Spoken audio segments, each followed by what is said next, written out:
I got a text message from my wife the other day. Okay. And I was doing other stuff. So I wasn't with her, obviously. Bathroom stuff? No, not bathroom stuff. Okay. No, I was away doing some acting work. And so my son is 12. Okay? Yes. And he was having a conversation with her. I forget about what, but this is how it ended up. He used the word "come" with my wife. Okay. And then correctly fixed it by changing it to sperm. Oh, so his intent was to say "come." Absolutely. Okay, sure. Okay. So my wife texts me with complete devastation because she is completely... she's completely uncomfortable with this direction of the conversation from a 12-year-old dropping the old C-bomb on her. Sure. Yeah. Which I read the text message and I just completely laughed over and over and over again. Let me ask you this. Would you rather have a conversation with your wife or your mom, and talk about cum? Yeah. Or watch The Big Bang Theory? Ooh, yeah. I would be more comfortable talking about all kinds of animal cum with my mother than watch The Big Bang Theory. Welcome to Radical Apathy, the podcast where two half-wits set out to solve all the world's problems with pop culture references and a lackadaisical attitude. Why not? It's worked so far.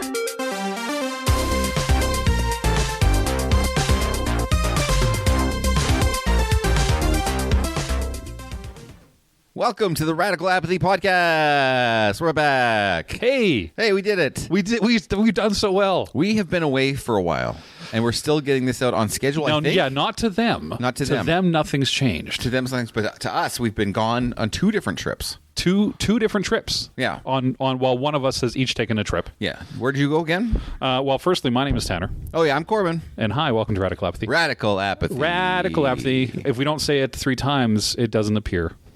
That's true. Yeah. It doesn't work. I went to Glendale, Arizona. Oh, that sounds nice. Which is just outside of Phoenix. I actually could, and you were close. We were more physically close on our trips than we could not have been. Is a sentence. Yeah. So you and I were more close than not close, or what? Right. Yeah. If both to be on a trip at the same time. Pretty close to each other. We were more close globally than we could have been. Yeah. Yeah. Where were you? I went to Las Vegas, Nevada. Oh, you are a Las Vegas boy, aren't you? I am a patriot of Las Vegas. What would a Las Vegasonian be called? Like what would I don't even know. What were they called? A Vegasite? A vegan. A vegan? Not a vegan, but a Las vegan. Vegan. A Las I do Vegan. like that, actually. A Las Vegan. Yeah. Okay. You know what? We're a vegan and we eat meat. I know how much you love Vegas. You have no idea. I'm excited to go on this Vegas trip with you. Yeah. As you notice, we don't have a guest today, which I don't mind. But yeah, you know what? I don't get the energy to talk to somebody else. I know. Today. Some people. Honestly, all the guests we've had, terrible, awful They guests. talk. We ask them questions and they give us answers. I know. I kind of liked the radio guy because he talked about us a little bit. Yeah, he made it about us. That was nice. But everybody else is just like, oh yeah, I do this and I do this. Oh, we ask them questions about them and they answer about them. Yeah, sure. It's ridiculous. What do they think this is? Anyway, we're gonna have more next time coming in, and we couldn't be more apathetic about that. I really don't care. Anyway, it's kind of like that from American Pie.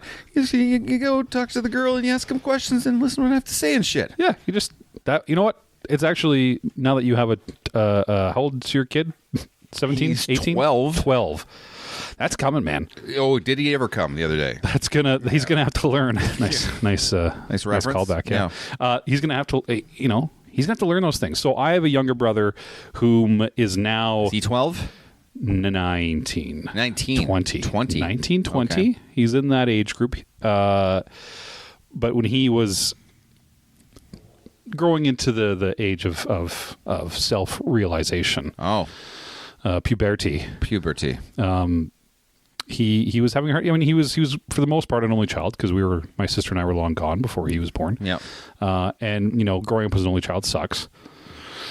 I assume. Yeah. I mean, I wasn't one, but yeah. If you don't have that to play to learn, so he came to me and he asked me, how does one talk to and approach women? Now, myself, most people, when they describe Tanner, they say, wow, just a connoisseur of ladies. He's so good at ladying. Leisure Suit Larry. Yeah, I get that a lot. They say, wow, this guy definitely knows his way. Yeah. Unless it's a vagina, as we talked about, because I still can't find them. We don't know where they are. But I said, okay, here has what has worked for me, is dancing. Dancing. Okay. Dancing. Yep. That, most men don't want to do it. Most men don't like doing it, and I understand that. Mm-hmm. However, dancing is a wonderfully easy way to be noticed by the opposite sex or the same sex, whichever you're going for. I think it works both ways. And just being out in a zone like a dance floor is already kind of a corral, right? So you're already kind of in a natural corral state. Yeah. To bring in all the I'm going to use a farm term, to bring all the heifers in together, right? To corral them. And so I said, look, don't do a lot. Don't do the twerks and the works and the lurks. Just stand there and do what I call a lighthouse. You stand there in the middle, and he's a tall, handsome kid too, so like he's going to have no problems. But anyway, you stand in the middle, you keep your elbows in tight, and you kind of keep your hands in front of you like you're holding ski poles, and you just go side to side with a little bit of, that's all you do. Just a little side to side. I'm doing it now. And you just stand there, and then they will come to you. And you know what? He talked to me a couple months later and he said, it actually worked. I did the lighthouse and people just came and started dancing with me. Yeah. I did the lighthouse, man. I got two thoughts radiating from your story just now. Please. Okay. One about purity and one about, because you said the other team, one about gays. Yeah. Okay. Yeah, good. Yeah. Okay. Yeah. So the first one is puberty. There's this great show called Wet Hot American Summer. Have you ever seen it? I have. The movie or the show they made about it after? All of it. Okay, yes. Okay, so it was the movie, and then they made a prequel 10 years before, First Day at Camp or whatever. And there was this scene where this girl is she's coloring, and she's 13 years old. She's coloring, and she's like, just stops. She's like, oh no. And she gets up and she runs to the bathroom, and she goes into a bathroom stall, and the camp counselors surround the stall, and they're like, "Are you okay in there? Are you okay in there?" She's like, "Yeah." And then they're like, "I think she's having her period," and right. And then she comes out of the stall and she's 27 years old, and it was the best fucking joke I've seen in a show ever. Almost, I loved it. Okay, so thought number 2. Okay, sure. You're saying sometimes the lighthouse can attract both sexes. Have you ever been hit on by a gay man, sir? Okay, so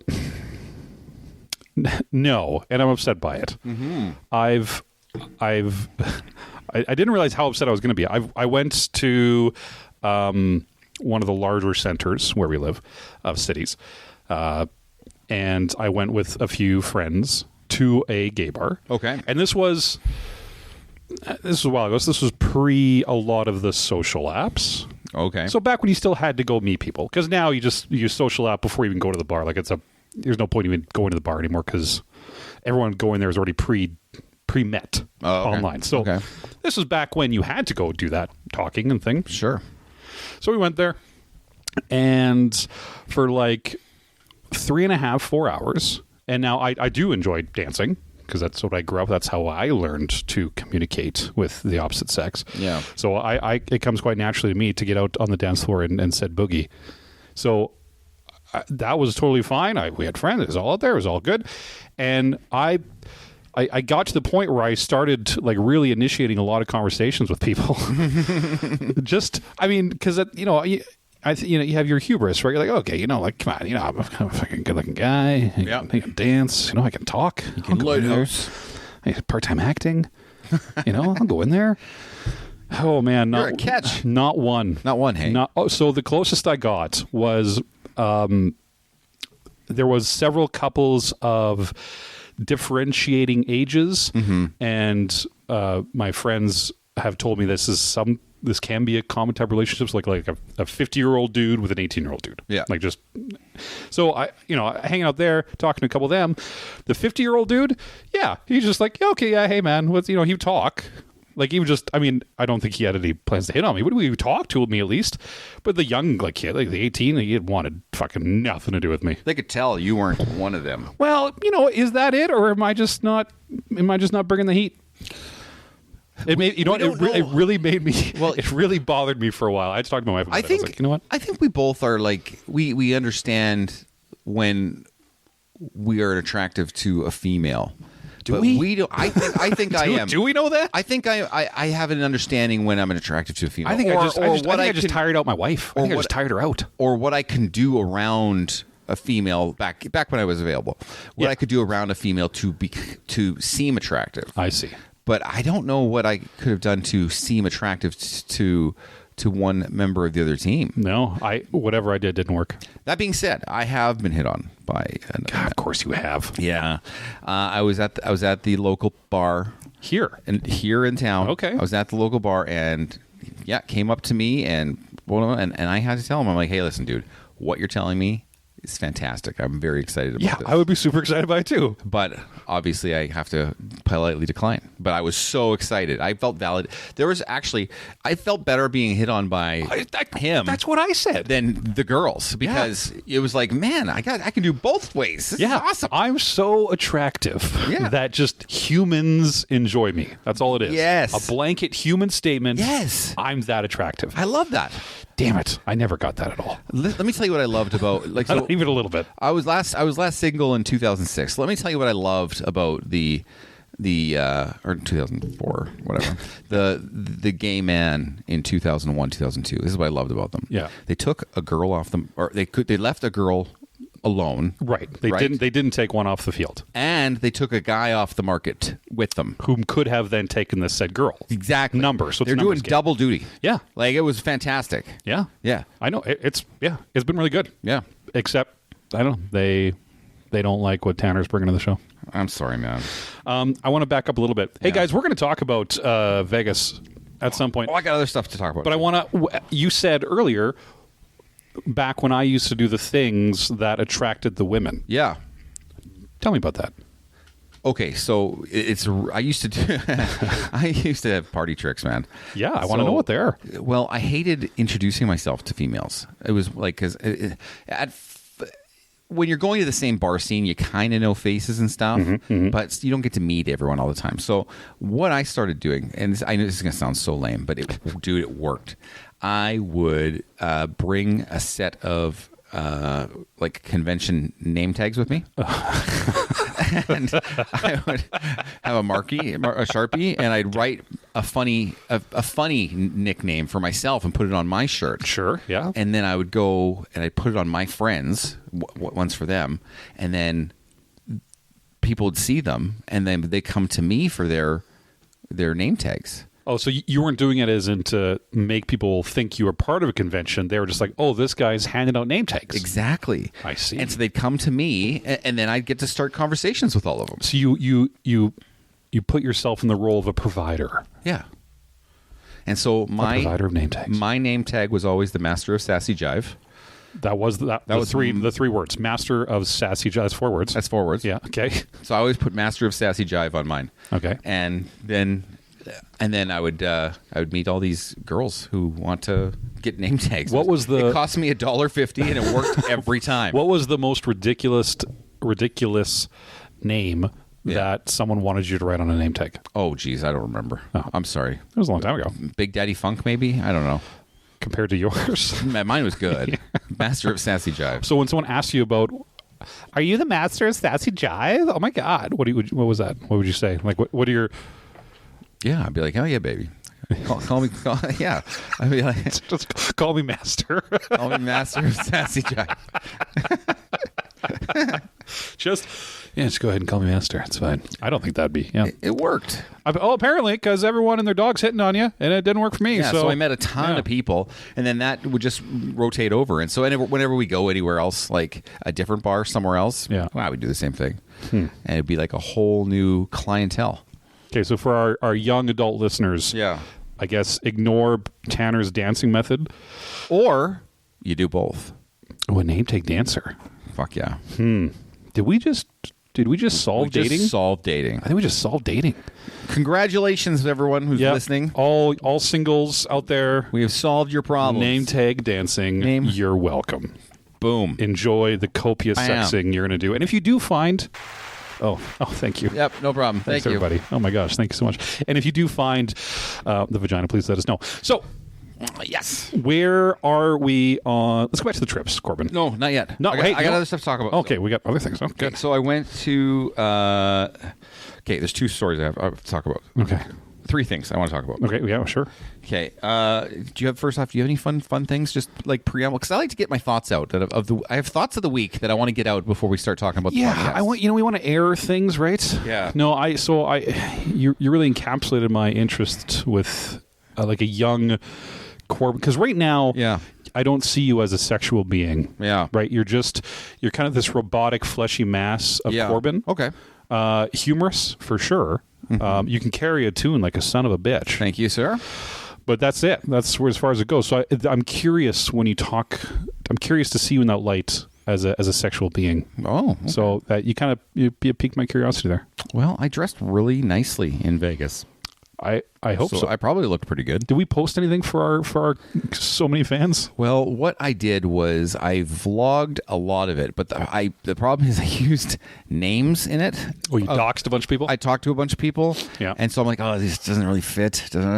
So I was like, I wasn't unsure, and I didn't get a chance to talk to you about it. So okay. Yeah. We'll talk later. Yeah. But good news. Yeah. I'm going back in May. Of course you are. And we can do it all over again. Okay. And do it right this time. Hey, well, you know what? Yeah. Everyone out there listening, he's going back in May. Yeah. So social media us. Yes. The things you want Corbyn to do in Vegas. And I'll do all of them. And he will do them and video them. And then we'll put it on the social media so you can see him doing it. That's a good idea. Yeah. Yeah, we'll do that. Okay.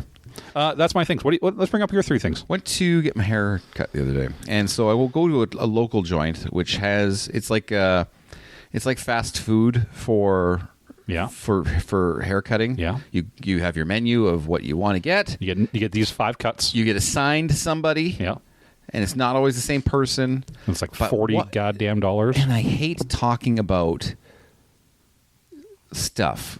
So I don't like talking to people. Okay, we're on a podcast. Yeah, I know. And I don't like talking to people in person because I'm like, I don't know what to say. And I don't know what I'm going to ask where I care enough to listen to the answer. Yes. So, because apathy. Okay? Yeah, it doesn't matter. Nothing what you're saying matters. Right? It's like, And anyway, ended up having a great conversation with this lady. Really? Yes.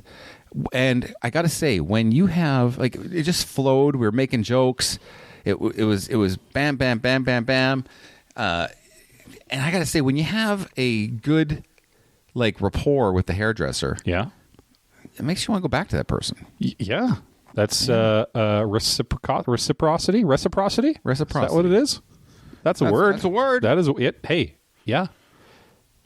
You're wearing a hat. I can't see the haircut. Oh, yeah. Well, it's probably not good right now. I'll take it off. Hold on. Okay, hold on. It's just... It's just whatever. You know what, though? It's got a nice shape to it. Yeah. Well, I think... we talked about the depressing aspects of my haircuts, and we had a good time about it. Okay, so one of the things that's tough in those situations, as we all know... Yeah. Is you have to have the same conversation every time because you're meeting someone. What do you do? Oh, where are you from? Did you do anything this weekend? Are you free today? Did you get all your stuff done today? Do you have any big plans coming up? Big plan. That's always big. Yeah. You got any big plans? Any big plans? Let me ask you, Tanner. How many big fucking plans do you have ever? I usually, big plans. When someone asks me that question, I usually tell them my go-to response is I have to go home and cry in the shower. And then they just kind of, some are like, oh yeah, I know, me too. Like some get it. Yeah. And some are just like, oh, well, I mean, hopefully the haircut will be okay. Yeah. That's usually what it is. And then it grinds to a halt. And then it just stops. And then it's all business. Like you just look at the mirror and she's looking at you in the mirror. And it's just like, just quiet. God, I hate that conversation. But that's most of them because it's just that first one. So this conversation was great. They have a service at this place where they will shave you, or they'll shave they'll shave You? Oh, your face. Your face. Yeah, sure. And or shave the back of your neck to get the little tiny hairs or whatever. Yeah. And so I always like when that happens. I always like to just. She's about to start. I go, whoa, whoa, whoa, and she was like, and I go. We're not angry today, are we? Like, there's no lingering male anger issues that you have, or that would be. Yeah. Is this the moment you take it out? Is this the day? Yeah. Is what I'm. Is today the day? Is today the day? And that's a good icebreaker. They usually love that. Yeah. That's a good one. So I'm super loud too. I go, whoa! Just freak the whole goddamn place out. What was the one moment in that conversation during your haircut that you knew? Oh, this is a nice conversation. Like, what was the moment? I was asking her about.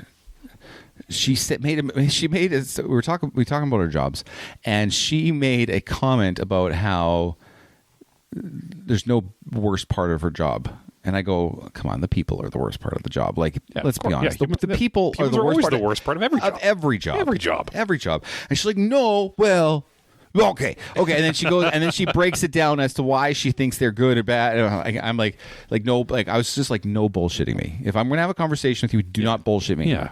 We have a relationship now between hairdresser and hairdressee. And then it spiraled out of control. Long story short, I got her card because I intend to go back to this person. Okay. And bypass the randomness of. So there is still a method to book her. Yeah. Okay. I can go to the place and say I will wait for her. That's exciting. You know, it's people overlook barbers, hairdressers, stylists. Yeah. But I think it's an important thing to have if you can have one you trust. And that doesn't suck. The question is, will she remember me when I go back? Because then I have to start that conversation all over again.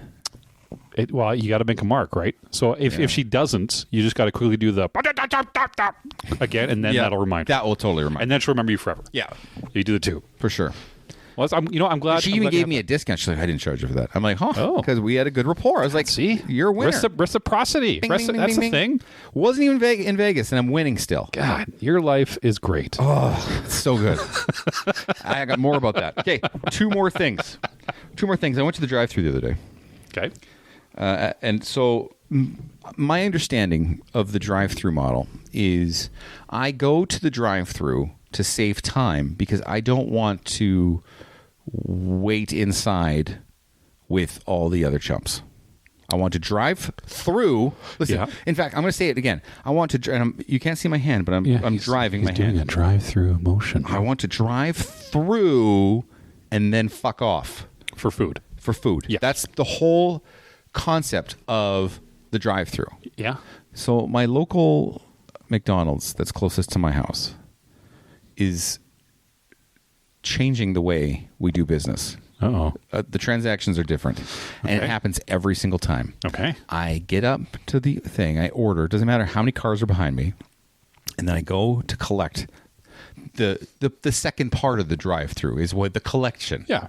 You pay. I pay. Yeah. And then I collect. It's three steps. Order, pay, collect. Okay? All driving through. Yeah. Okay? And then what their thing that they've been doing lately is saying, hey, can you park around front? Can you pull over? Can you pull over around front? I got to pull over last night. Can you pull over? And I said, and I go, and I looked at them, and I said, no. Are you allowed to say no? I said no. Come on. And they're like, why? I go, because this is not the drive-through. This is the drive. That's not the drive-through. This is the drive-through. And I said, I don't want to do that. I want to stay here. God, where I am. Good for you, Corbyn. I would never have the balls, but go ahead. The guy looked at me like a little sideways for a second. And guess what? They did, you just stood there. I got my food within 20 seconds. Yep. Why am I driving around and parking? Yeah. And especially if you're in a spot where there's no one behind you. No, I'm not pulling around. You just pull over. We don't have to do our job as fast. Yeah. Yeah. I'm not doing it anymore. I wish I had that ability that you have. Have the apathy enough to do that. Yeah. They don't give a fuck. They don't give a fuckness. And there was no one behind you even? No, not that time. Oh. Like, I'm just not doing it anymore. I'm just refuse. Because that's what a drive-through is. Not drive-through park. Yeah. Yeah, because I parked last night. That's what happens when I park. You forget about me most of the time. Yeah. In the drive-through park, now I got to get back out of my vehicle, and now I'm not driving through anymore. Right. Now I'm going in and You're one avoiding of them. the one thing I didn't want to do. You're one of them now. I don't want to interact with people. I don't want to wait in a line. I want to drive through. Yeah. Shout out to Weird Al Yankovic's Stuck in the Drive-Through song. If you've never heard of it, you should listen to it. It's fucking phenomenal. Shout out to Weird Al. Hashtag Weird Al. Last thing I want to talk about before we talked about the rest of everything. So it's just an annoyance. I've been around a lot of people lately, and they use abbreviations for their words a lot. Yeah. Like, instead of saying vacation, they say vacay. Vacay. When I'm vacay. And then there's all like the new Gen Z fucking... The Riz. The Riz and the Jizz and the Fizz. I don't know, all the things. My point is, if you are going on vacation, you have enough time to finish the word. Okay? You have enough time to finish the fucking word. Yeah. Stop. I've decided I don't like abbreviation people. Okay. If I had two people in line and all things were equal, and I got to choose who was going to be my friend, and one used abbreviations and the other one did not, I'm choosing the non-abbreviation person every single time. I hate them. Okay. But so now you as a part-time actor. Yeah. Your job entails a lot of big words, and a lot of people in that job, whether they be on stage, off stage, backstage, is they do use a lot of abbreviations in the job. Okay. So you've correct me wrong, but in the 83 years that you've been a part-time actor, there's a lot of abbreviations that take place there. So is it coming from that? You know what? I'm going to double down. Okay. Because I'm a gambler. And I also don't like it when you nickname yourself. Okay, well, that's a whole podcast in itself. Those fucking people. There is one guy who nicknamed himself that I know. Can't do that. And when he talks to other people, he'll reference his nickname. Like in the third person? He'll be like, "Hey, it's blank." I don't want to say it because I know he's going to listen to this. Oh no! And he'll say his own nickname and be like, hey, "Burger, burger, burger, burger," and he'll talk about stuff. Oh my god! And then it drives me mad, and I make fun of him mercilessly. I was instinctively going to say this person can never come on the podcast, but should we have them come on so that us and our community can destroy them as a human? If he came on the podcast. Put it this way: there was this time when I went out for a work party, and this nicknamed gentleman was there, and he said, "Let's just call him Sparkle." Sure. So we know we'll call him Sparkles. Okay, Sparkles. Okay, and he came and or arrived, I should say. Sparkles. Yeah. I should probably just clarify. Yeah, Sparkles came. He arrived and then came. And he showed up, and he sat near me, and I had a couple drinks in, and I proceeded to just drop like mom jokes on him for 2 straight hours, and he had no comebacks. Like, he was just getting peppered, and I was just loving life. It was actually me and a buddy who were doing it to him. And the next day, a couple close friends came to me because she goes, have you apologized to Sparkles today? And I'm like, what do you mean? And they're like, you were really making fun of his mom yesterday. And I'm like, well, no, like, suck it up. Like, be better. Yeah. If you can't come up with a comeback for mom jokes or whatever. Yeah, like, that's a universal humor trope. Yeah. A mom joke. Like, just be better. Yeah. So I never apologized. I don't either. And now he nicknames himself. Right. So that, he brought it on himself. Yeah. Yeah. You can't, was he going to get hit by a bus and say, no, it's Sparkles, just save me in the hospital? Yeah. No. What about people who use acronyms for things that don't? So the point of an acronym. Sure. Let me get into my English degree here. Okay. The point of an acronym is to take away the decibel count of a word. The syllable count or decibel count? What did I say? You said decibel. The other one. Syllable That count. one. Okay. And you got the degree. Yeah. Okay. Just checking. It's from a community college in Taiwan, but is it called? Is it Southampton Institute of Technology? No, it was the community college of Chang Tawa. Do you remember that movie, the Southampton Institute of Technology, or shit? I don't. What's that from? That's a Justin Long movie called what was it? Graduated, Escape. Oh fuck! It was like a classic. Hey, we're going to college movie comedy from the mid 2000s. Like the early early aughts. Yeah, they invented a college because they didn't want to go to college, and they created the Southampton Institute of Technology. Shit. I forgot what it's called. I like it. I guess the point is that people will now use that without anything. So people say BRB. Yeah. BRB, which stands for Be Right Back. Yeah. But there's no difference between Be Right Back and BRB. There is. No, you're not saving time. One makes you a douchebag. Right. The other one doesn't. Yeah. That's the difference. Yeah. BRB or totes. Hey, totes. LOL. Hi, laugh totes. out loud. It's the same thing. I can handle laugh out loud because you weren't saying laugh out loud in normal conversation before. Like before LOL existed, nobody said, I'm laughing out loud. It's crazy. Maybe not to you, but that was funny. Nobody said that.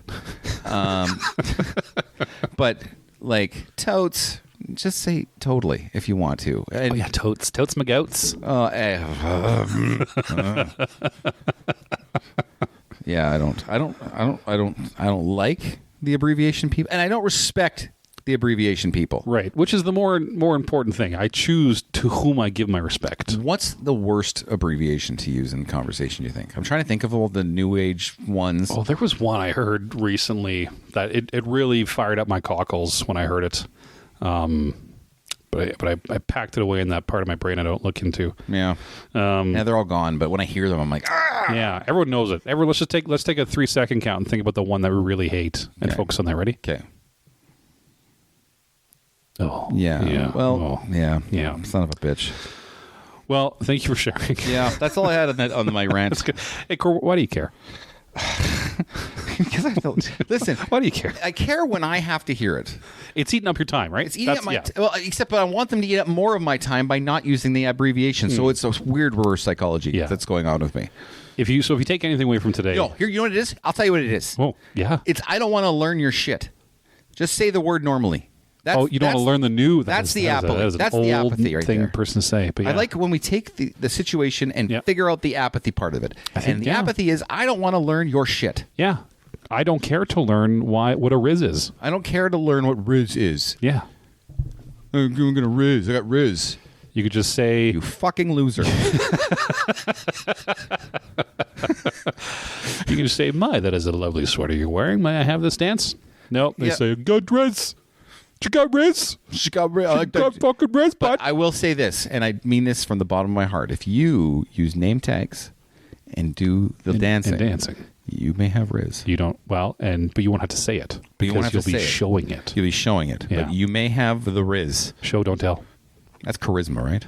That's charisma. Show, don't tell. Fucking me. Like charisma to Riz. You lazy fucks. Just say the word. Oh. Well, I agree. So this podcast is about Las Vegans. Las Vegans. We're gonna talk about some Vegas, baby. Hey,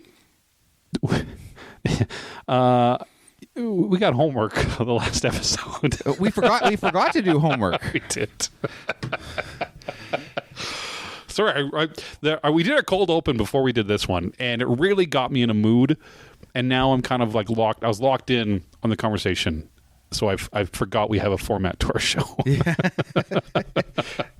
So we don't have no homework to go over. No, I think you were given homework when you went to Vegas. Oh shit! What was it? Oh man, we got to start. No, it wasn't because I texted you to do something while I was gone, didn't I? Oh, you're going to find it now. Yeah, good luck. You're not going to find it on your phone. No, I think, you were going to come back. Oh, you know what? You're right. I was going to do something with roulette is what we talked about. We are professional people. Or the kids would say profesh. Is that what I don't know. They probably do. They're stupid. Fresh. Give me some fresh. Yeah, give me fresh. You gave me the homework of learning how to play craps and discussing it with you, what bets you would likely be to play. There you go. So I obviously did it. Yeah, clearly. Yeah. Craps. Let me, Corbin. And audience, let me tell you guys a little something about craps. Okay. I'm listening. So Benjamin E.B. Craps in 1827 was a young man in northern France, and he said to himself, "You know what, do I keep playing these games of poker where I always lose on the cards that face up with the red queen, and you put down the black king, and then you lose your money, and I want to have a thing where I put my dice and I roll them out of my hand, and I roll the dice out of my hand, and I feel the dice as they roll." And that was... So, old Benny Craps. Benjamin Craps. He really frustrated, okay, with where he was in northern France and the state of the casinos at the time. Yeah. So he took it upon himself to invent a new game. Yeah. And what do you think he called that game? Craps. Wrong. Oh. He invented Go Fish. Go Fish. Yeah. That game was then remodeled a little bit by, ironically, a woman named Elizabeth Fish. And she was the inventor of craps. Wow. Yeah. I got to tell you something. Okay. First off, beautiful. Yeah. Beautiful. But for all the listeners, this is absolutely not true. You know what? Or is it so true that I'm blowing your mind? Nope. Okay. Definitely not true. Anyway, I learned all about craps from Elizabeth Fish, so I'm ready. You know what? It's okay that you didn't. I'm going to talk about craps quite a bit on this. But I'm ready to talk about it now because now I'm so aware of it. So you're in charge of... Are you basically interviewing me about Vegas? How are we doing this? Yeah. Well, I want you to lay out the stories. Yeah. I'm going to pick them apart. Yeah. And prove to you why you're bad at gambling. Wow. And then I do have some. We have some fun tidbits to pepper it as we go. First off, do you gamble? Not well. No. When's the last time you gambled? In Vegas or just in general? In general. Probably like a $20 poker game at a bachelor party. That sounds awful. However, I do have a Vegas poker tournament story that I was in. Okay. And it was the coolest I have felt in my life. Okay. So we'll come to that down the road. But okay. Yeah, we have tidbits. I'd like to hear about that. I want to get into a little bit. Give us you have a love affair for the city of Las Vegas. Is when that fair? I was younger, first off, just the rush of winning money is very addicting to me. that is the definition of addiction. Yeah. And when I was younger, I was 21 at the time, and I went for my first Vegas trip. And I went with a bunch of guys, and we didn't know what Vegas was all about. And I played $3 blackjack using silver dollars at a $3 table. Okay, and we'll talk about why that's insanity right now. Yeah. At a $3 table, and I just played over and over and over and over and over again. And I had learned this basic strategy at the local casino that I was in, because where we're from, you had to be 18, but 21 in Vegas. So I had 3 years of blackjack experience, if you will. Really getting into it. But that's the only game I played was blackjack, and I played over and over and over, and I was terrible at it. Looking back now, it was hilarious. But when I found out you could get free drinks, and then with your free drinks, you could take them wherever you wanted. I was like, yeah, you can walk about. I love this place. Yeah. And back then there was cheap food and super cheap deals to get food. And so I was hooked on Vegas. Yeah. Yeah. Fun story. This is a side note. There was a time in my life, and believe me, I don't know what the fuck this guy was thinking. There was a time in my life I had started getting a reputation for going to Vegas and liking to gamble quite a bit. Okay. And so there was one time when I tried to apply to be a police officer a long time ago. Gross. And this gambling thing really pushed back on me because they thought I gambled so much. They thought I gambled so much that I was going to be on the take to not for crime. Crime was going to pay me to go gambling, keep gambling instead of do the job that they hired me to do. That's how crime works. That's the reputation I had for Vegas and how much I loved it. So you really like Vegas? I really like Vegas. Have you ever had a crime person offer you money to gamble? No. So no, because I don't talk to people. And you know what? And no one ever offered me drugs either. They talked about that in Dare in high school. Like, no one's offered me any fucking drugs. I haven't gotten anything. No? Yeah. It's bullshit. Anyway. Nobody's walked up to me and offered me drugs either. Yeah. Hey, you want some coke? Yeah. I would actually, today's been shit. I'd love some cocaine, but I've never had it. Never had it once. Anyway, you know what? Bullshit. And you know what? I have no interest to even try the legal drugs. I have no interest. Yeah, no, I don't either. Yep. I don't like feeling gross. You're too close to the edge as it is. Yeah. I live on the edge. You're already I don't there. need it. The gambling's the drug. That's right. So, long story short, the second trip I went to Las Vegas, I went with a coworker at the time, and he's very well versed in Vegas, and he's like, "You are doing it wrong," and he showed me that day or that trip how to play craps for the first time. You had your Obi-Wan Kenobi moment? Yes. Craps, and we played some slot machines. And we came up with a routine of what we would do and the places we would visit. And that was straight up addicting to me. The game of craps is so, it's so fun. When you win, it's the funnest thing in the world. And I told my wife, I go, when I'm on a hot craps roll, it's better than anything you and I have ever done, ever. You said this to her. Yeah. So this was your losing virginity. Not really, honey, but I love you. With this guy in Vegas. Yeah. Showing you the craps table. Yeah. Invented by Elizabeth Fish. There's no relationship more secure than me and my wife's with her letting me go to Vegas. Like, there's, you know how some wives are like, well, I don't want you going to the strippers and meeting hookers and burger. Listen, I am all business down there. I go down there and I go to gamble, to have drinks, and to eat nice food, and that's it. We haven't pre-talked about this since you got back. No. But not only is your wife secure, I'm so secure that not one question or thing that I have written down in this document even brings up strippers or hookers, because I knew you would just look at me and go, I have no. Why would I do that? Yeah. I'm too busy. Yeah, I'm also with your wife on that one. When I go. So I fell in love with craps. I very rarely ever played blackjack ever again when I was down there. Interesting. So this trip that I went recently, so it had been since before COVID since I've been to Vegas. Oh, wow. It's been a spell, 2019. And so I was very excited. I went with our last guest. Clayton. Yes. Yeah, restaurateur. Yeah. And he learned that I'm all business when I'm in Vegas. Was this your first trip with Clay? It was, it's this third trip that he's been around me in Vegas. But the first time it was just me and him. Like one-on-one, okay. Yeah. So he learned that, like, dude, I'm here to play craps and have drinks, and like that's it. And he had to learn that because he wanted to go to the restaurateur trade shows. I think he wanted to go play some poker and stuff. And I play poker for sure, but I didn't have time to go play poker. I see. Because that's just good gambling time. He bought hockey tickets for me. Yeah. Which is, okay, we went to the hockey game, and he was very excited to go to the hockey game. Me, I'm not a big hockey fan, and I viewed it as 3 hours that I could have been gambling. So he went alone. No, I went with. Oh, you did. He bought the tickets. Okay. So, but we got there. I got there, and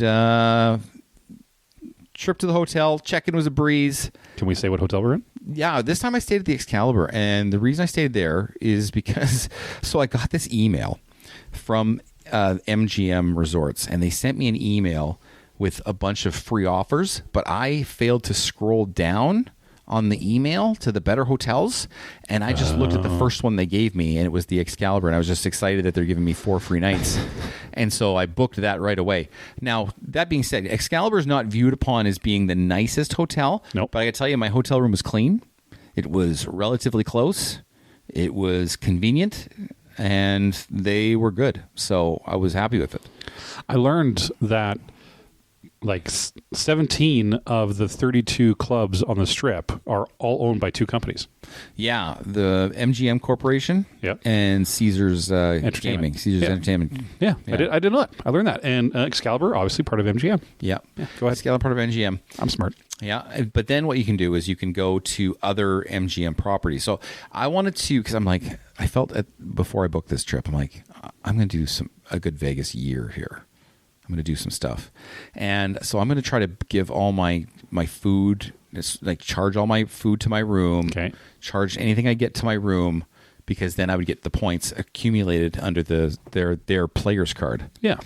And so I did that, and I got quite a few, and plus all the gambling I did. That so just really quickly walk us through what a player's card is for those of us who don't. So you get a do player's card for a thing, and it has tiers. You earn points based on your gambling, your spending at hotels, your spending at what restaurants, gift shops, drinks, anything. And if you charge it to your room and or just give receipts and take it to the players club and say, "Hey, I spent this," they will award you tier credits to build up your status with their hotels. And once you get to the next tier, it unlocks a bunch of perks, like more free rooms, better free room upgrades, better parking, stuff like that. Just free comps on food, free comps on drinks, just a bunch of extra stuff that you can get. So I wanted to kind of focus my play there.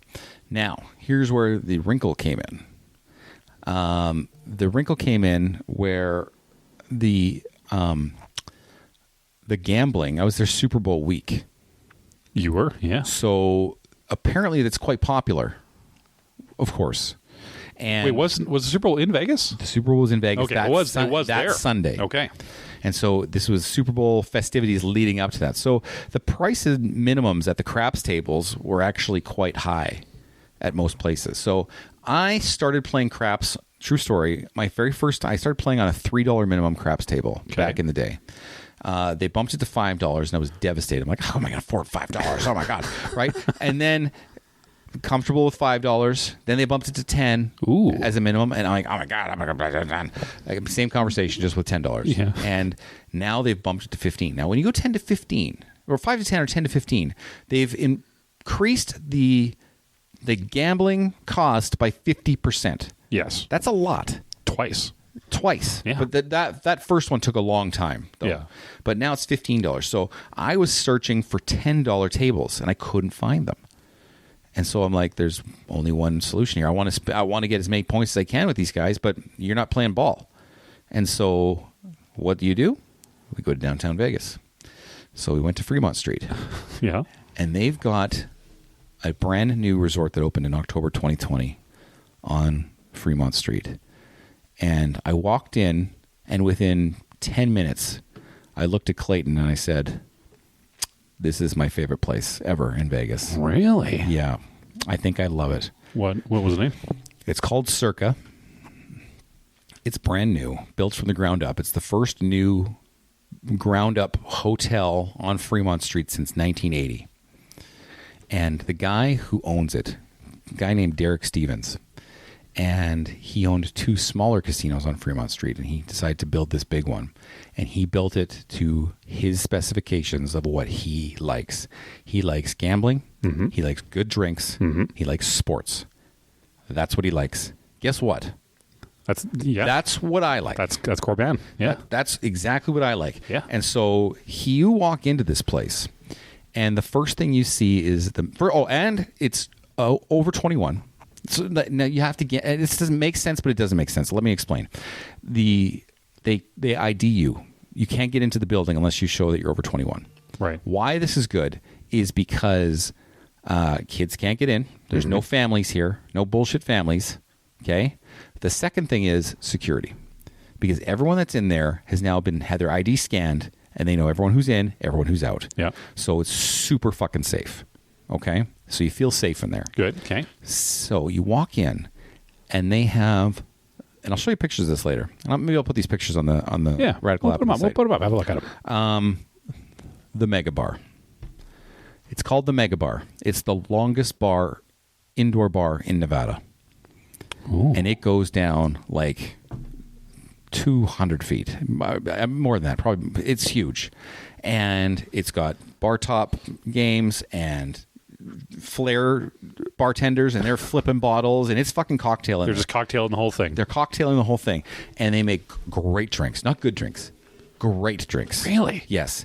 And so that's off. And often you can find Derek Stevens sitting at the Mega Bar. He wasn't there when we were there, but apparently often he will be there. He just goes and hangs out at his hotel. Hangs out at his own hotel, because this is what he made it for. He didn't make it for the players.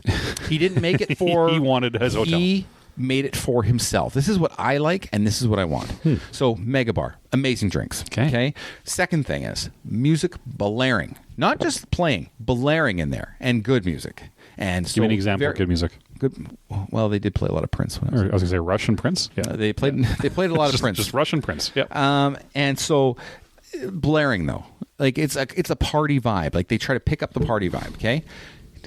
Dealer minimums or table minimums. Guess what I found? 5? No. Oh. A $10 You did craps find a 10 table. craps. And I played my face off of that $10 crap table. Okay. And I played 2 different days down there, and because it costs, give me an hour number of the time at that table alone. I probably played 5 hours at that table. In over the course of 2 days? No, each day. Each day. Oh, and if I was staying downtown and if I didn't have Clayton with me, it would have been all day and I wouldn't have left. Amazing. Second thing they have at this hotel is the Circa Sportsbook. My God, this place is the biggest indoor sportsbook in the world. And a sportsbook is the following. It's the biggest screen I've ever seen. Yeah. It's 3 stories high. There's seating down low, and then there's the main entry, and then there's a balcony up top. Upper tier. And it goes all 3 heights. And it's multiple screens showing multiple sports. And then on the side, they show all the odds of everything. They even got sections for the Circa's Twitter feed. And it's insanity. And you go there and watch any game, and it's amazing. So you bet your tickets, you make some sports bets, you have some drinks, you watch the game there. It's going to be monstrous. Are you getting free drinks there, too, at that bet level? If you sports bet, you get free drinks. You still do, eh? Man. If you bet anything, you'll always get drinks. Oh. So in May, guess what I'm doing? I'll tell you about that after. Remind me to tell you what I'm doing in May. Okay. Next thing. Yeah. This is where they win. They win. Okay. The next thing is they have what's called Stadium Swim. They have created the greatest pool in Las Vegas. And it's got artificial grass so you don't burn your feet on like hot pavement. Yeah. They've got heated pools for year round. They've got this stadium feel to it where you're kind of progressing down with multiple pools going down to the front. They've got an outdoor casino that you can play at while you're at the pool. Okay? And guess what? They have another giant fucking screen playing sports. Outside? Outside at the pool. It is magnificent. What? And they're playing loud music, and when they're not playing loud music, they're playing the sports stuff. The sports games? Yes, and it's fantastic. Oh God. Is this you coming back from the future to create a hotel for you? This is like Biff Tannen. Yeah. In part 2. This is what like, it feels like. This is if I got that sports almanac. Yeah. And I created that casino, except I wasn't such a cunt. The 2015 Sports Almanac. Yes. So you said, you know what, 40 years from now, you said, you know what, now that I'm a billionaire, I'm going to go back in time to Fremont and I'm going to build the hotel of 2024 Corbyn's dreams. Yeah. His first one back. Did you see this guy? Like, do you know what he looks like? Yeah, I know what he looks like. Oh, is it you? But, does he look like you? No, he doesn't look like me. Okay. But I would like to very much meet him. So anyway, went down, Circa, greatest thing ever. Ever. It's so effing nice there. Circa. They've got good food places. They've got great bars. The bars are amazing. Multi-level casino. It's just so nice. That's the place right there. You got it on your look. Oh, is that the screen? That's the stadium swim screen. Oh my God. Yeah, you're not lying, are you? No, I'm not lying. Dude, I'm not messing around. That is a gigantic. And this is the one over the pool. That's just the pool. That is a big ass television screen. Yeah. I'm going to say that is 100 feet by 40 feet. It's very big. Is that fair? I think it's even bigger, but that's just me. That is look at that right at the top. They said water temperature is 98 degrees. Yeah. Yeah, they're not messing around. Oh, and that's the inside screen. That's the inside screen. That's twice the size of the outside screen. Yeah, it's huge. Wow. You can see the size of the people. Look at the size of the people at the bottom of that. Yeah. Yeah, this is how big this place is. There's the tiers. So, Circa Hotel. Yeah. Go ahead and sponsor us. Yeah, Circa Hotel. Please sponsor Radical Apathy. But you stayed at the Excalibur on the Strip. Yeah. Came downtown, went to Circa 2 days in a row. Yeah. So first night, I was like, okay, I can't play these tables. Let's go downtown. Yeah. Discovered Circa, was in heaven. Second day, when we went back. Second day, I want a couple things I did. First off, I went and I've been wanting to go to this deli, like a full-blown Jewish deli. That's your sandwich deli, your best day ever. We talked about that. Yeah. So I got the sandwich, and it was amazing. The Reuben sandwich, pastrami Reuben on rye, amazeballs. You can send me pictures. I did see it. Looked great. Yeah. My Green Bubble friends weren't working when I was down there, so I had to send it to you after I got back, unfortunately. I had to wait, but it was a good looking sandwich. I was getting your messages, but you weren't getting mine. Because Android's a better phone than iPhone. No, it's because I was using an eSIM for data. So when I travel to the States, instead of paying $15 a day, which your carrier wants you to pay to use your phone normally, I pay $10 for an eSIM that just replaces data and does the whole thing. But I can it still delivers to my phone, so it's actually really nice. So I get stuff, but and then I can message iPhones just fine, but I can't message Androids. Makes sense. Gotcha. Yeah. Okay. So got the deli, started doing some gambling on the machines. So the craps machines down there, which are super cheap. So those are just you play some super cheap craps machines, and then you have some drinks. That was nice, and you get your drinks. And then you start your day that way. And then that second day, we did that for most of the day. I went to the Luxor Casino, which is next door to Excalibur. Yeah. And they had a $10 table. And I rolled for 45 minutes. My roll was 45 minutes long, Tanner. So let me explain the game of craps to you. Well, you don't have to, because I'm quite aware of what craps is. So when you roll... Yeah. Let me explain it to you. Okay. Corbyn. You explain it to me. When you roll, you have the pedal under the table. So what happens, everybody, is in craps they have the big spinning thing. Okay, you're all wrong so far. Well, hold on. Okay, keep going. This is right. And they put the ball in the spinning thing. Yeah. Right? Yeah. Now, people just think that the spinning thing goes on its own force and then stops. But what actually, there's pedals, like old sewing machine pedals, under the table. Yeah. And the player is tapping with their foot, and whoever is betting the most money gets the bigger pedal. And then they decide when to stop pedaling, thus the circle thing stops and the ball lands on the colored symbol. Are you trying to explain half gambling, half Rumpelstiltskin? Well, this is your card. I'm just walking you through. Okay, so this is how you really play craps. Okay, there's numbers. So there's two dice, okay? Yep. Dice. And it's the dice one where you see on TV, they're like, lucky 7, and they throw it, and they're like, woohoo, and they cheer when a 7 comes. Yeah, that's the opposite of what this game is about. Okay. The 7 is the worst number you can possibly in craps. have. In craps. So why is everyone so excited to get 7? You're not. No? You're not. Okay. Because here's the idea. Every dual side of a dice... Every opposite sides of the dice equals 7. So if there's a 5 on one side, there'll be a 2 on the opposite side of the dice. Right. 1, 6, 3, 4. Okay? Thus making 36 combinations of dice rolls. 6 ways to roll a 7, the highest amount. Okay? So on the table, you have a 4, 5, 6, 8, 9, 10. And that's what we're really looking at, those big numbers. You roll the dice to get one of those numbers. That makes that the point. Right. You're simply there now gambling that they're going to roll the point before they roll a 7. And if they and then you can bet other numbers on top of that. And if they roll those numbers before they roll a 7, you get paid. And those bets stay up there. You just keep rolling. Yeah, and they pay you odds. So there's only 3 ways to roll a 4 and a 10, right? Versus 6 ways to roll a 7. So they pay you 2 to 1 if you bet on the 4 and 10. Does that make sense? Yeah. Okay. So you can have money up there forever as long as you don't roll a 7. But you roll a 7, everything gets wiped away. So 7's a bad thing. 7's a terrible thing. Why do they keep making the 7 a good thing? Was there a Texan with a cowboy hat there? Because in every craps table I've ever seen on TV or movies, there's a Texan with a cowboy hat. I didn't see a Texan with a cowboy hat because I was at the trendier Fake places. News. Oh, yeah. Is there a Texan with a beret? Circa doesn't like people with cowboy hats. Oh, okay. Because they play the rock and roll music there. Was that a Texan accent? Yeah, I don't know what it was. Okay, fair enough. Go on. Well, anyway, I went to the Luxor. Okay, hold on. I got a question. Go. Who decides whom is rolling the dice and when that stops? Okay, perfect. So, great question. There's 10 people that you can pack on a table. Okay, 10 spots. Or 8 spots. So 10 people. No, sorry, 10 spots. 8 spots. I'm sorry. This is a roller coaster 8 already. 8 spots per side of the table. 16 total players. Okay. And it goes clockwise. Okay. If it's my turn, I roll until I hit that 7 out.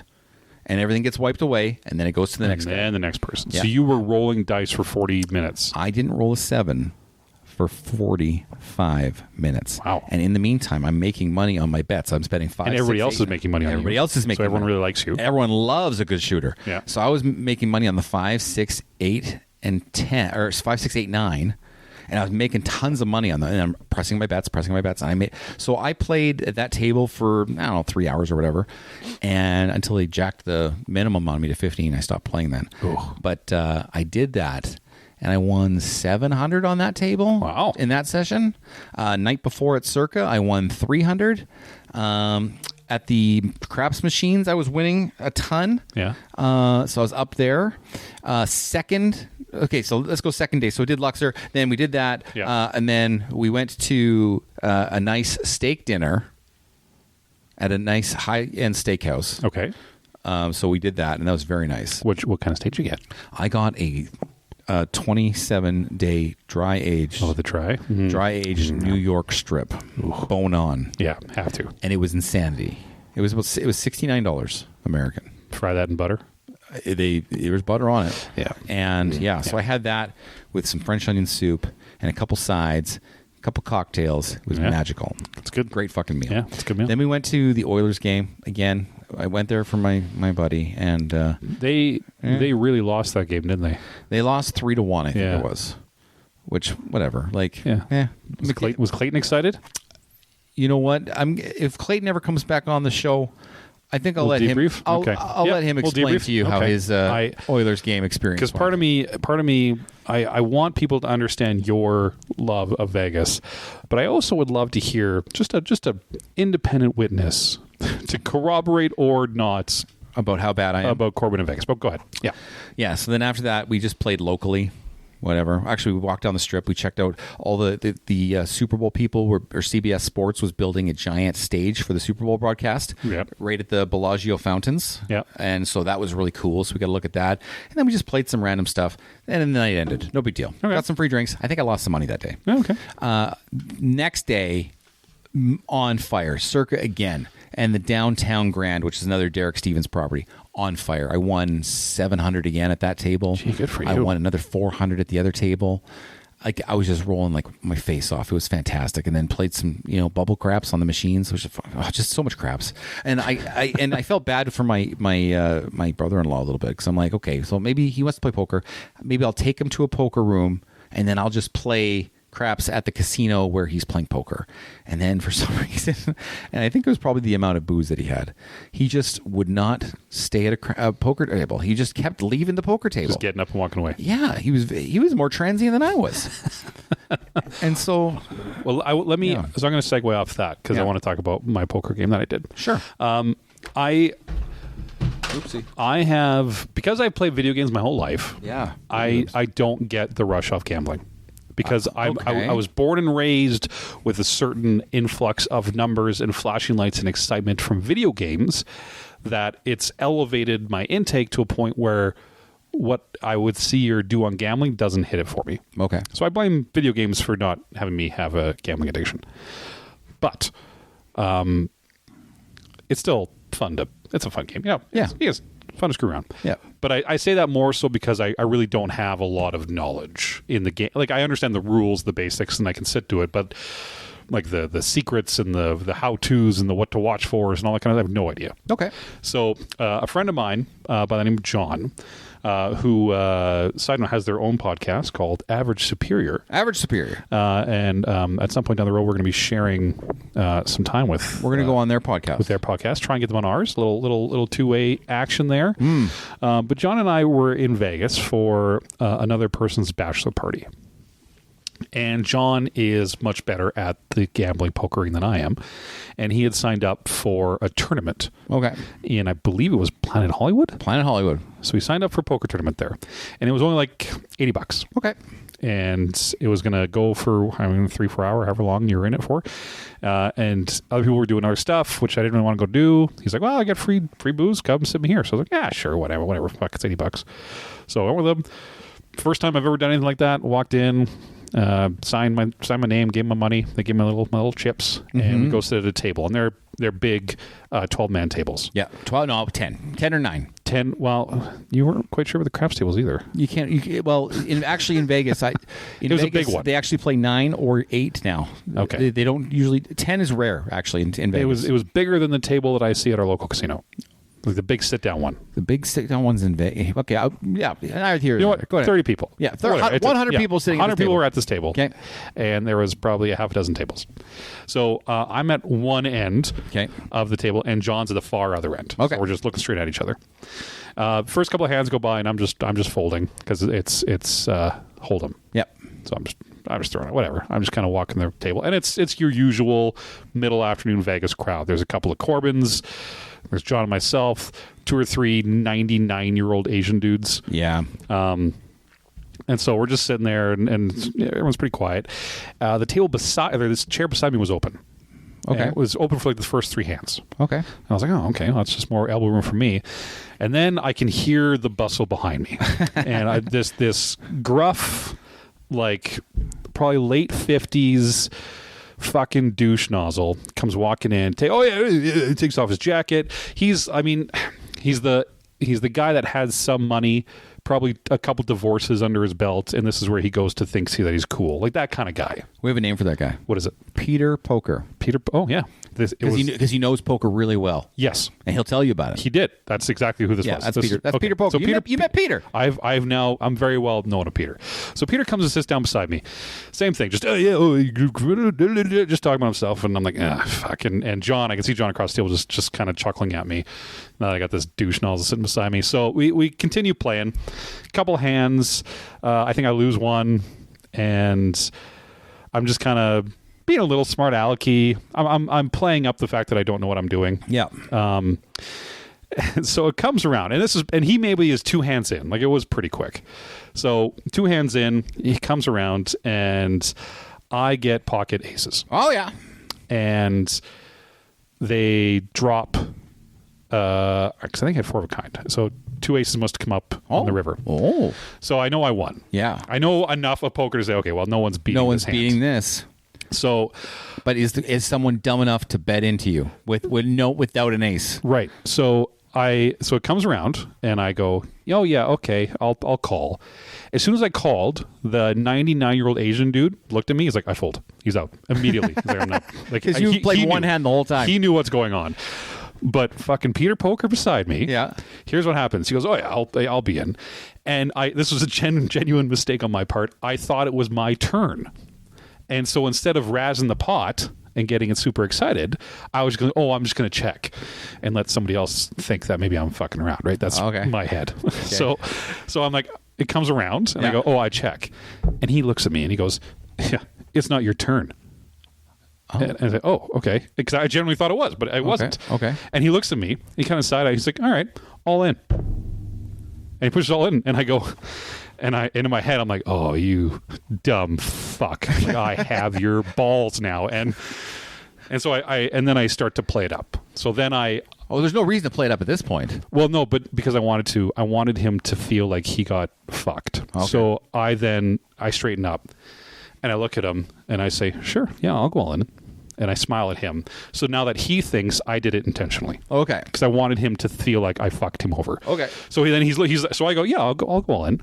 And he looks at me, and he's like, what? And then I put down the 2 cards. I don't take my eyes off him. I just stare him in the face, and I smile. And John's sitting across the table thinking I did this intentionally. He's like, holy fuck, Tanner's the greatest fucking card player in the world. And the whole table was like, holy shit. Because they're like, this kid just fucked this guy out of the whole game. And he's looking at the cards because he had nothing. Right? And she drops, she's like, yeah, perfect. So I took the whole pot. He loses his goddamn mind. He fucking stands up. He's fucking cussing. He grabs his chair and kicks it and grabs his jacket, and he marches off I don't even know if he did buy back in because he never came back to our table. And like John's looking at me like, holy shit, I didn't know and I'm kind of like, I'm taking it. I'm like, yeah, no big deal. In my mind, I'm like, holy fuck. I'm like, I have no idea what I'm doing. But the problem is, so that felt really great. That moment, getting Peter Poker out of the game with 2 hands in and making him think I did it intentionally was a great feeling. However, downside to that. Yeah. 99-year-old Asian man, Yeah. then targeted me. And 2 hands later, I was out. Because he just looked at... I think he's the only one at the table that knew this dumb shit has no idea what he's doing. And then 2 hands later, I was out. He had me gone. So, but for that moment, it felt pretty great. It felt great for a second there. Yeah. That's my poker story. Yeah. Peter Poker, the worst. I had a... Ready for this? Yep. I was in my local casino a couple months ago, me and a buddy named Sean. And we're sitting at the same table. And there's a guy on the end. And he's a mute. Okay? Okay. Like legit mute. Like doesn't talk. And he types into his phone and shows people what he wants to say, or types things into things, shows the dealer what he wants to say. Okay. And I don't know why. And this is so irrational. Sure. I'm like, stop being lazy. You fucks, say something. You know what I mean? Okay. Okay. Anyway. Hold on. Okay. Is he choosing not to say anything, or can he not speak? I don't understand how mute works. So let's just chalk this up to ignorance, okay? Okay. Okay. Yeah, lazy mute people. Yeah, sure. Okay. So he loses 2 pots, and he gets mad, physically mad, and he throws his chips into the middle. Like I made a throwing gesture to Tanner just now, and he pushes him in really aggressively. And the fucking dealer's like, "Oh, like all right, now I got to clean up your shit." And I look at him, I go, "Hey, I don't care if you can't fucking say anything. Don't splash the pot like that. Only assholes do it." And he looks at me, and you could tell. I wanted to know if I could get him angry enough that he would say something. Oh, you're testing this. Well, I wanted to. At first, I was serious about the message. Yeah, that was a dick move. That's a dick move. This Don't be an person is asshole. just working. Don't fuck their workday up. Yeah. And I was wondering, man, can I get this guy so mad that he'll actually say something to me? He overcomes his mutism. What if I cure him? What if I cure the guy? Okay. You know? Yeah. He didn't say anything. Did he leave? Did he have to leave after? No, he stayed. He kept buying in, and it happened again. And I'm like, I look at him, and he's like looking at me. Like you pushed it in again? He lost 2 pots, and I said it after the second time. Oh, okay. Like I was upset the second time, and I probably wouldn't have said anything if my buddy Sean wasn't there, but I did. Yeah, Sean's a big dude. Yeah. So. Well, I appreciate that. I think one thing that I learned about casinos in Vegas, that I didn't actually. I mean, I guess if you think about it logically, it makes sense. But one thing I never actually noticed before, and that makes me sad. Casinos don't actually have vaults. What? Yeah. Are you sure? Yeah, I think they do. So they have like holding areas, but at the end of the day, on cash out, they collect from like 2 to 3 in the morning, and they pull it into the holding area, and then it's picked up by the Brinks truck. Well, and that's probably. Well, I thought so. Okay, so here's the thing. I actually thought, and this might be just the Ocean's 11 in me, and just conjecture over the years. I thought they had to have every dollar covered for every chip they have in play in the casino, because if someone wins, they have to pay that out immediately. They can't wait for the bank to come to them, because it's all digital now. And you're right. No, but payouts are in cash. Yes, but there is a delivery, because I was surprised, and I was doing some investigative journalism, and like a lot of managers of from Bellagio to Mandalay Bay to New York, they say, it's gone by the end of the day. Well, so do you think that's over and above what they need to have required for every chip in play? I don't know. I was just sad that there's no vault that I can steal from. Because if some high roller rolls in and he wins a ton of fuck money at whatever, he's going to want it. He's going to want it when he wants to cash out. Yeah. You have to have it. But is there a certain float that after a while they just say, "Okay, we're cutting you a check," or we'll send it to you electronically. Give us your email. You don't know when one of those machines is going to hit their grand, and it's going to be like $150,000, and they're going to be like, I want that money. Yeah. Yeah, I don't know. You know what? Maybe we'll do a little bit more searching in there. But something that threw me off, that made it feel weird a little bit. But so you did your 2 days. Yeah. You got your. I don't want to know the number. Okay. But up or down. So after all hotel fees, because you have to pay like taxes, all costs, everything. After food, drinks, taxis, everything, all incidentals. I was up like $600. Oh, good. Or whatever, So, $500. You're in the black. In cash. You're in the black. Yeah. What tier are you? So for MGM, well, that's the problem because I ditched MGM halfway through so and now I you're went on to the different Circa. ones. Right. Circa's not really good for their second tier, so I'm not trying to get to their second tier, but I do want them to give me free room offers. Because I want to stay there forever. But I got about 2/3 of the way through the first tier at MGM. Okay. Which is more than and then the following week I got an email from a casino host from MGM saying, and so casino hosts usually go and meet the people. Yeah, and they say, hey, listen, I will be your casino host, your personal point of contact for when you want to come to Vegas. The next time you want to come, message me, and I will come up with the best deal at the best place that I can get for you. Oh, really? Yeah, which is really it's contradicting to what I want because I want that at the Circa. And I don't want that at that's MGM. all 9 MGM resorts. All of them, yeah. Interesting. So I wouldn't necessarily get free rooms at all of them, but I would get discounts at all of them. Yeah, but if we're talking about between the Aria, the Bellagio, the Cosmopolitan, New York, who cares? Yeah. Right. Like if one of them's free, go to the free one, right? Yeah. Who cares Exactly. what it is? Yeah. Interesting. Yeah. It was a good trip. That sounds like that's a fun trip. And then I went gambling with my wife last night. At our local casino? At our local casino. Okay. And I played some blackjack. Uh-oh.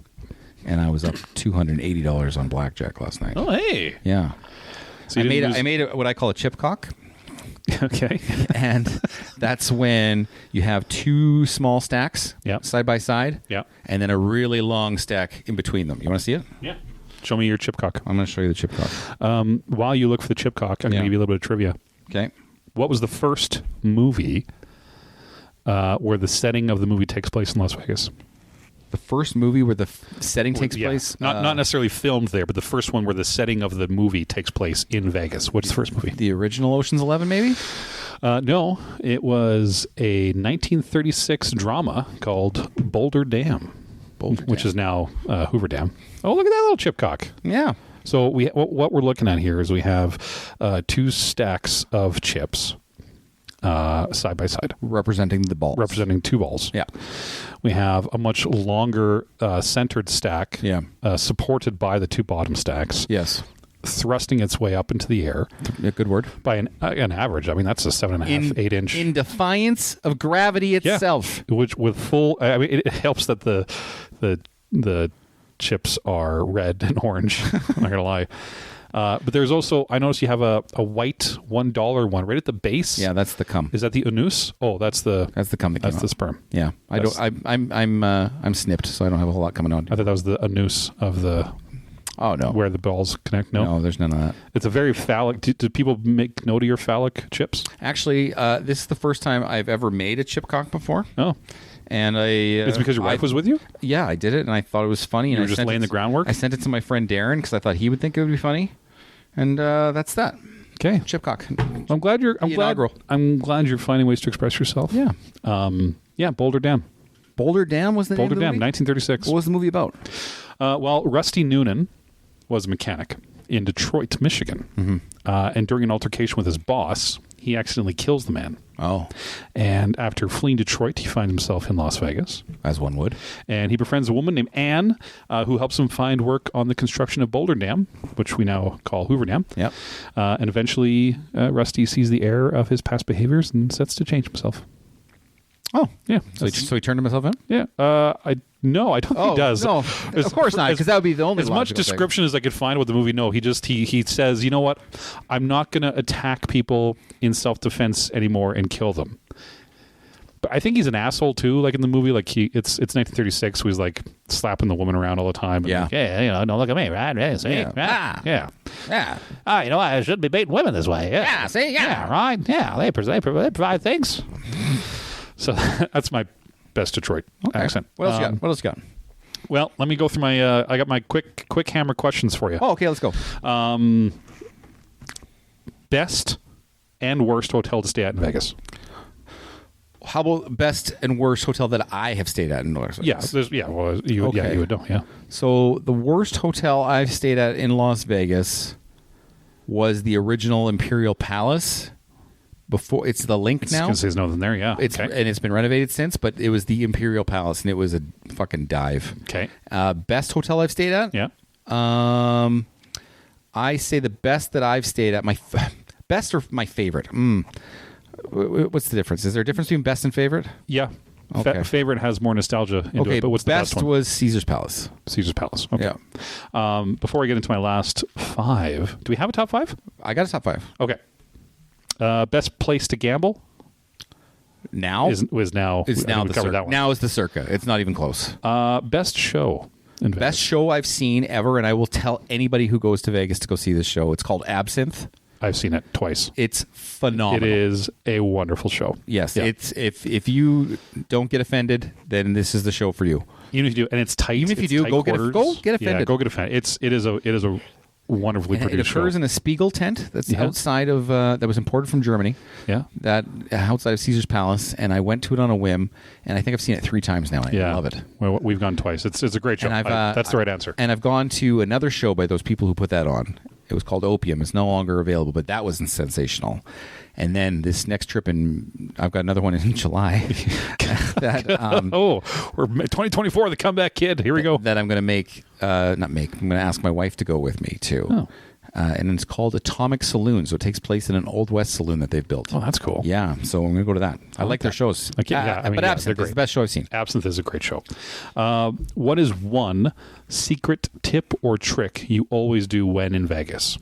Okay, so it doesn't always work. Okay. But one thing I always do when checking in at the front desk, I always ask the person, I take my credit card and I have a folded up $20 bill, and I always ask them, and I put it on the table for them to see, and I say, is there any complimentary room upgrades available? And if they take the 20, I usually get a free room upgrade. Okay. And if I don't get if they don't give one to me, I take the 20 back, and business as usual. Have they ever taken the 20 and not given you a room upgrade? No. Okay. No, they know how it works. They know how it works. Is it 20 enough, or should you be dropping a 50? No, 20's good. Oh, okay. Good. I guess it's going in their pocket. Yep. Good to know. Something to try. Yep. Weirdest thing you have ever seen in Vegas? Oh, weirdest thing I've ever seen in Vegas. Oh, that's a good question. Thank you.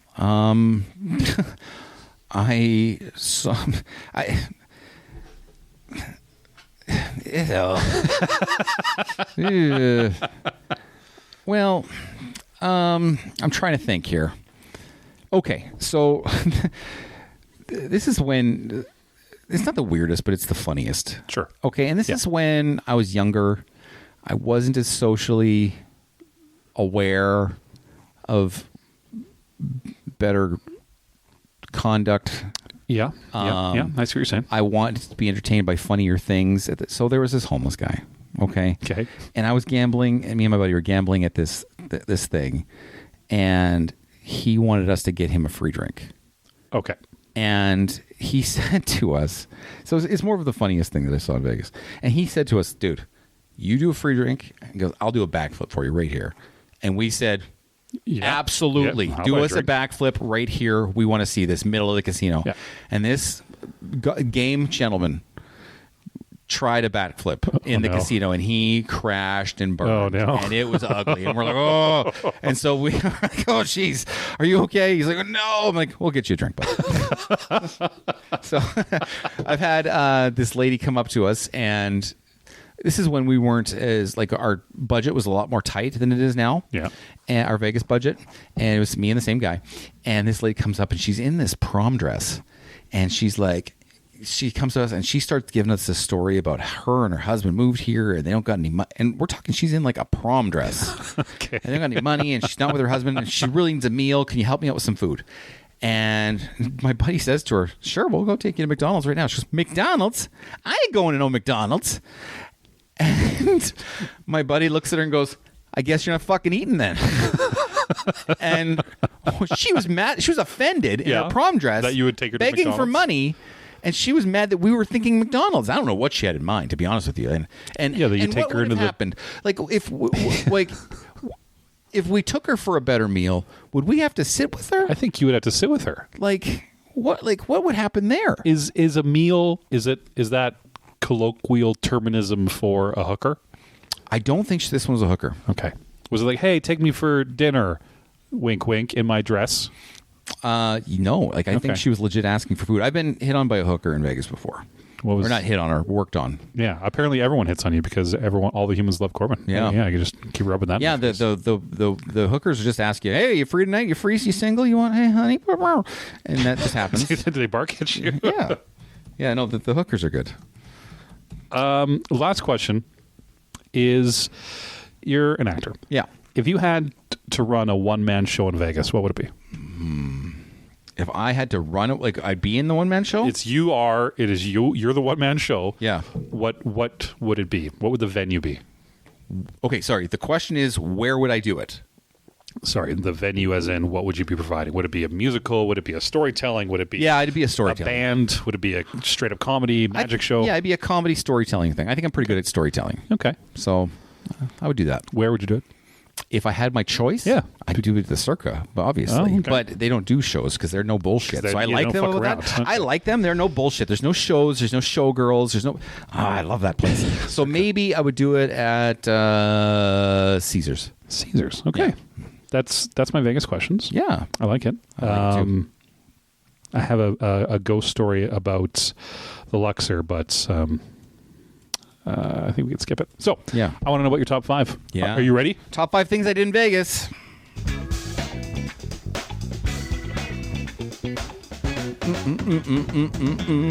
I love it. These are in no particular order, and sure, they're not really crazy. So I'm going to start with the first one, which is obvious. Okay. So they're no particular order. First thing first, Circa. Going there for the first time. It's the greatest casino I've ever played at. Yeah, it's maybe the greatest. Circa. It's maybe the greatest resort I've ever been to. I love it there. Okay, and I figured that out within 10 minutes of going there. Everyone who listens, go to Circa. When we go on the Average Superior podcast with the boys, they're a little bit more inclined to Vegasing. So okay. They'll be super interested. Yeah. How many times have you been to Vegas? I've been to Vegas probably 7 times. I've been to Vegas around 80 times. 80. 80. Wow. Like, that's how much I love this place. That's a lot. So there's only one person I know, maybe 2, that I personally know that have out Vegas. That's the most Vegas thing I know of anybody.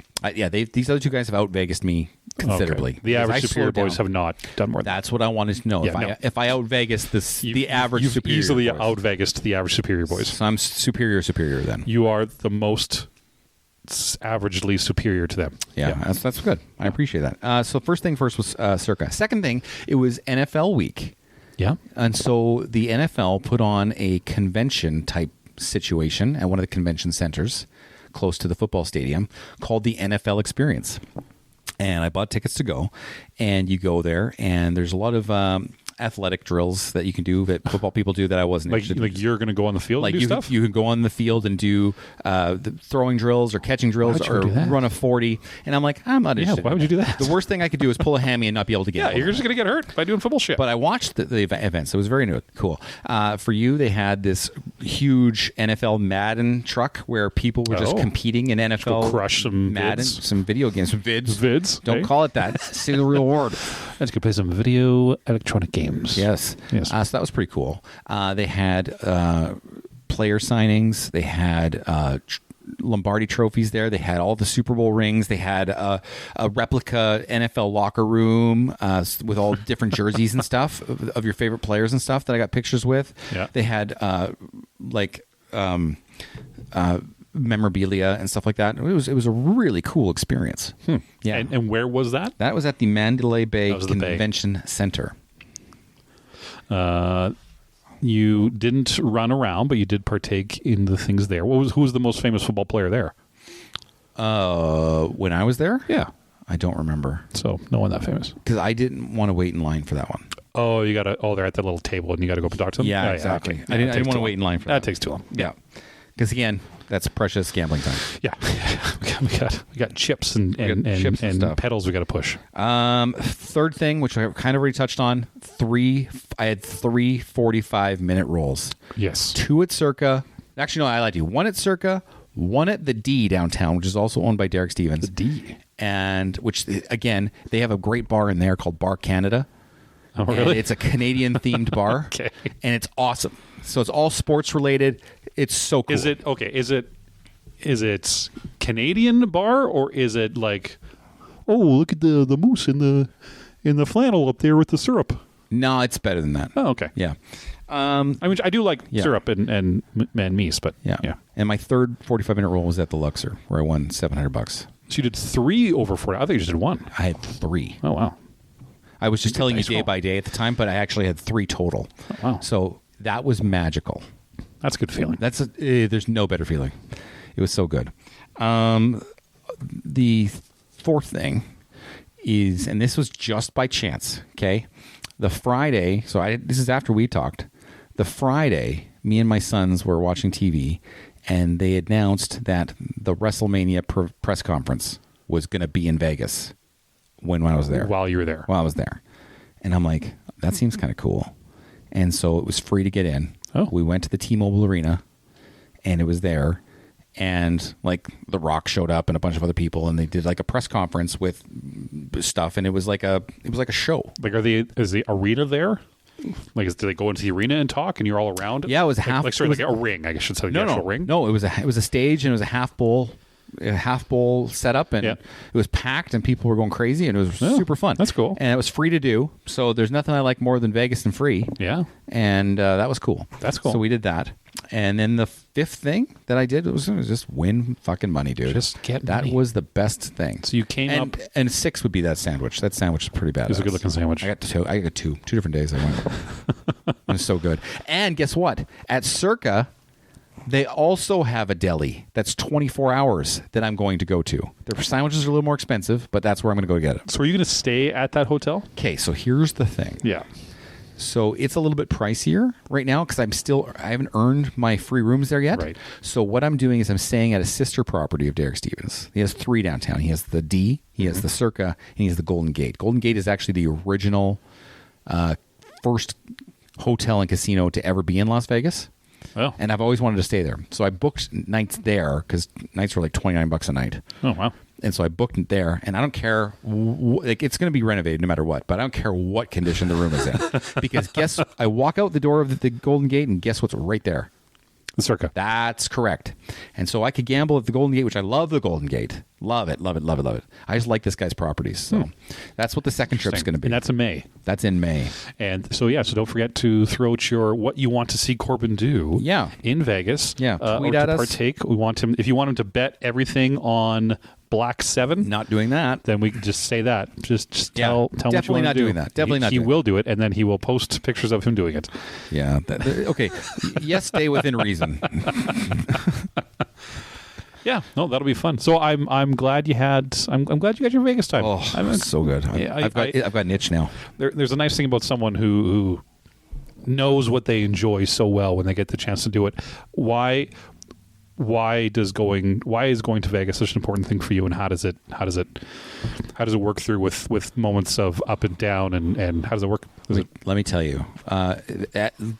Last week, our last show, we talked about depression with Clayton, and he had some really good points. Actually, I want to highlight one of the points he said. Please do. It was that when he was talking about that hockey team that put out that press conference, and it kind of downplayed the idea of mental health. Yeah, that really stuck with me.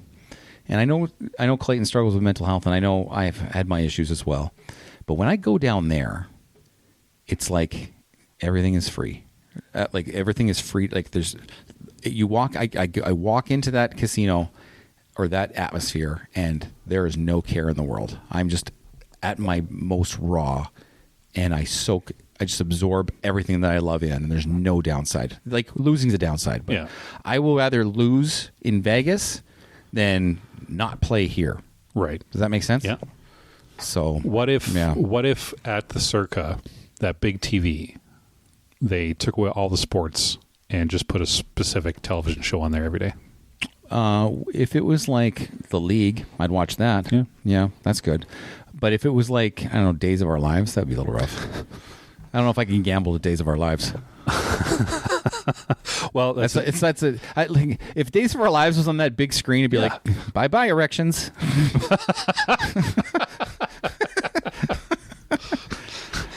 You wouldn't get any more chip wieners. No, there'd be no chip. Erections. No more chip cocks. No chip cocks. Thank you. Chip wieners. That safe, pure zone.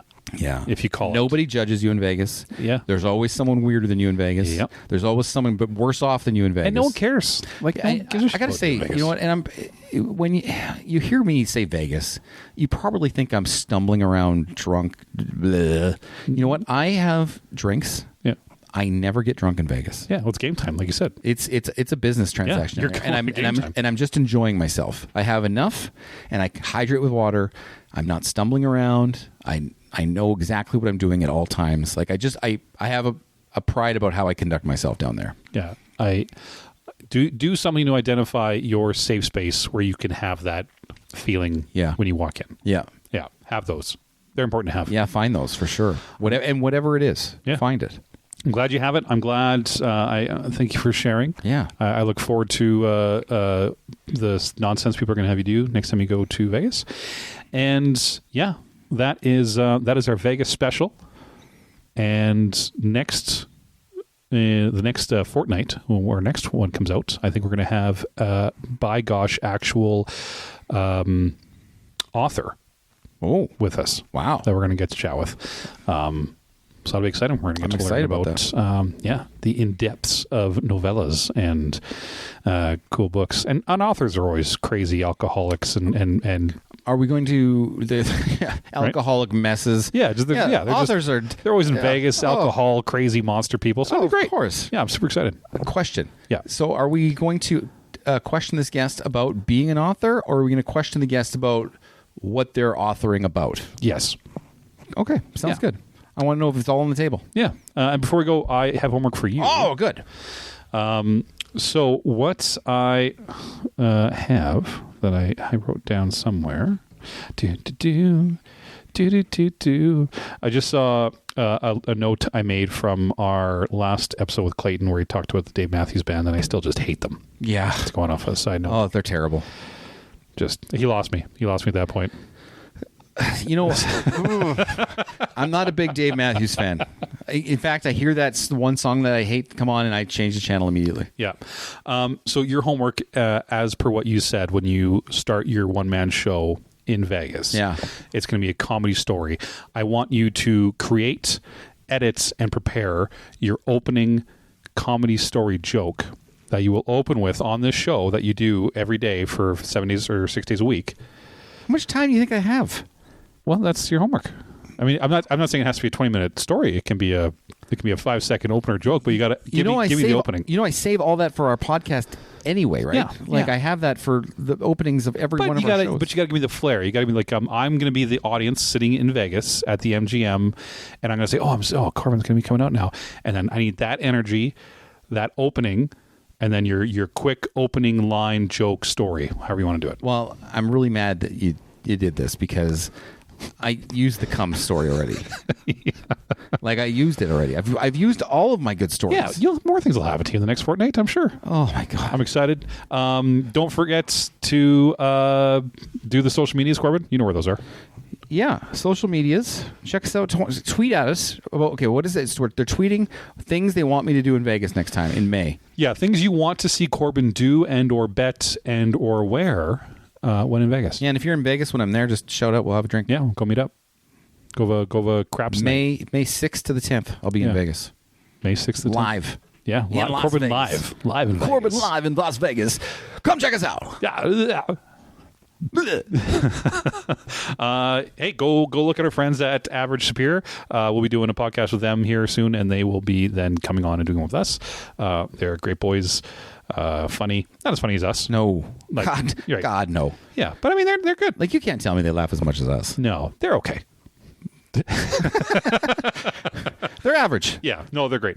Please go listen. The Average Superior. Average Superior. They said it themselves. They're average. Yeah, and they're on all the podcast things, so you can find them pretty simply.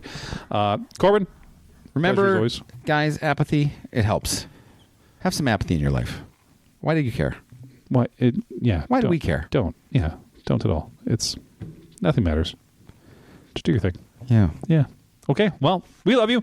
Thanks for joining us. Have a great rest of your week, and we'll see you next time. Take care.